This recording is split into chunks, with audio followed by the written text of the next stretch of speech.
call. I'm gonna have to just drive through there. I want to get to the tree out there, and the only way I can get to it is from that road. Hopefully I don't get stuck. Oh boy, hopefully I don't bottom out. Alright, so I get my back wheels in.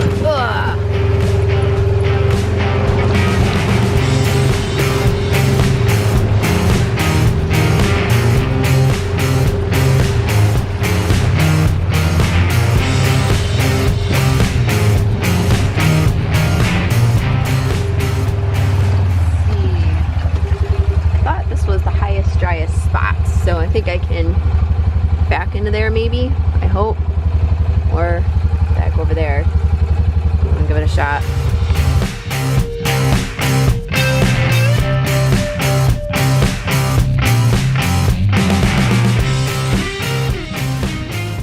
Well, truth be told, you gotta love it when you take the best footage ever and your camera deletes it.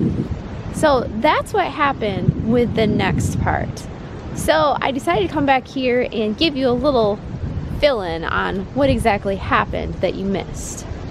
So I was busy back here getting all my chainsaw stuff ready to cut up another one of the smorgasbord of trees back here. Not the leaning ones, but there's actually lots that are already on the ground back there. I mean, it was the perfect place to cut when all of a sudden the two dogs that have plagued our woods since we moved here 5 years ago went running through. Now, we've never had them come up close to us. We've never had them get close enough where we could look at an ID tag, try to catch them, whatever. But on that day, they did. Now, they're pretty friendly. The black one, not so much. As you can see, he's not really coming up into the camera much. The yellow one, super friendly, nice dog. But the problem is, these dogs make their living running through our woods. these people that own these dogs have like at least 30 acres of their own for their dogs to run on. They don't need our property too. The other issue I have is that they run through the woods chasing the deer.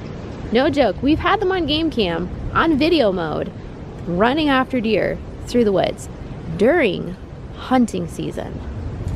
That's a big no-no. You don't do that out there in our woods during hunting season. Now again, we couldn't contact the owners because we couldn't catch the dogs. The owners know they can't legally let their dogs run. It's not only a state law, but it's a township law. The other problem we had was that 2 years ago, I had something run through my backyard and annihilate my entire chicken flock. Now the problem was, it was during the day, and there was like maybe one time frame when I wasn't home.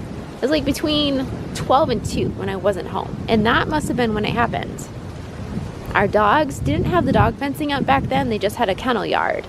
So whatever dog creature it was that came into the yard and destroyed all my chickens took a big poop right in front of my dog kennel. No joke, there's a big poop right in front.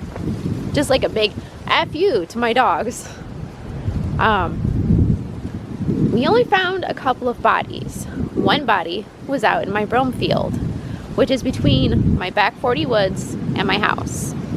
Alright, so we know that whatever it was had tried to take it back into the woods area. The other thing was, we didn't recover all of the chicken bodies. So we don't know if they just chased them into the woods and the chickens got lost and then later eaten by something. I don't know. I couldn't find any trail of feathers. I couldn't find anything. There was no evidence.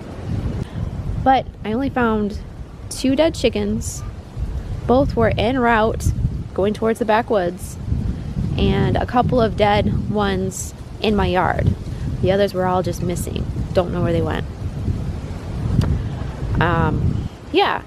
And ironically enough, guess who I caught on game cam at that exact moment? You got it. Those 2 dogs running through my backwoods. But let's face it, these dogs have come to their limits. So that's why when these dogs came running through, the day I was out here, I was like, oh no. So I actually got it on camera where I grabbed the dog and I leashed it up and I tied it to my side-by-side because I'm like, you're not going anywhere until I can figure out a plan for you. And the dog was happy, just sat there. So I did call the owner because I thought, you know what? Let's try to be reasonable, right? Let's give them the benefit of the doubt. Maybe if I lodge a complaint, they'll be like, oh, okay, yeah, we'll not let our dogs run anymore. Well, I'll show you the rest of the video clips of me with the dogs, and then you'll have a little surprise at the very end. They obviously don't care about it. They'll have to wander through the woods. I could have coyote traps out here that they could be getting caught in and never to be seen again. There's actually lots of guys out here who do coyote traps.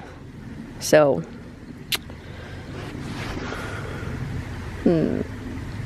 was not expecting this today. To be continued.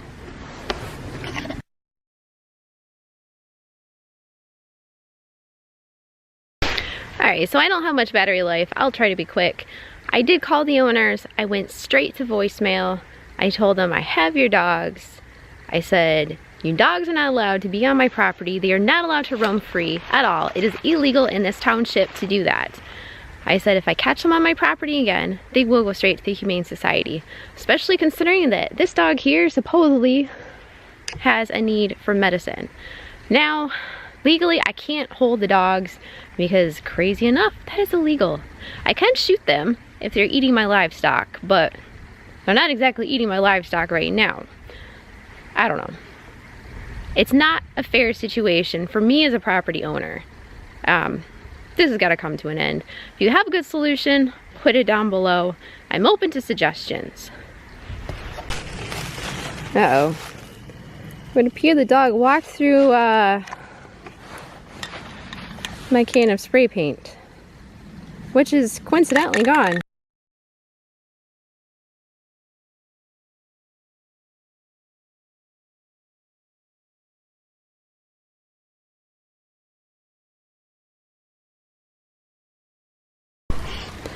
No, the spray paint doesn't hurt the dog, so in case if that's what you're wondering, he obviously shouldn't have been out here nosing around where he shouldn't be and getting into trouble,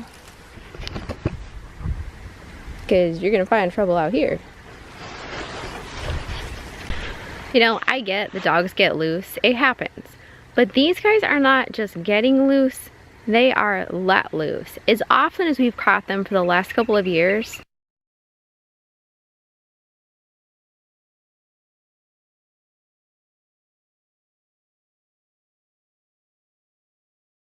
if the owners were genuinely concerned, they would have tried to keep them inside. My dogs have gotten loose. My dogs, if they get loose, will attack something. So I've got 2 fencing solutions up for my dogs because I want to be a responsible dog owner. I know how it is. It's not the dog's fault, it's the owner's fault, but the dogs are the ones paying the price. And that's sadly how it is.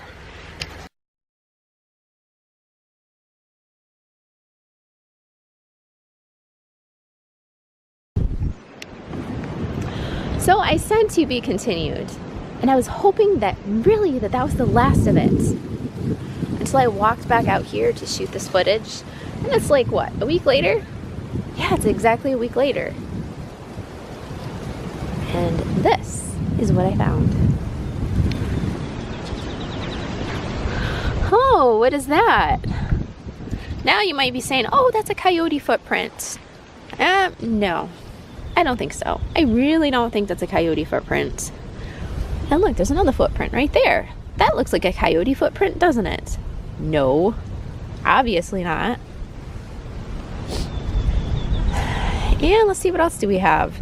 Deer tracks going all over at about the same time as these coyote footprints. Now, I'm guessing that if I were to stick my game cam right there on that tree, that I would for sure catch these stupid dogs running through here still, even after the call, the warning that I gave the owner.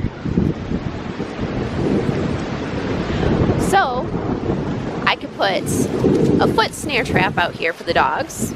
I mean, it typically tends to be during the day, Saturday and Sunday, that they're running through, that I've noticed. So I could put a foot trap out, take the dogs off to a very far away humane society or another humane society, explain to them that the owners don't care about their dogs, the owners don't care about my warnings about the dogs. I don't know.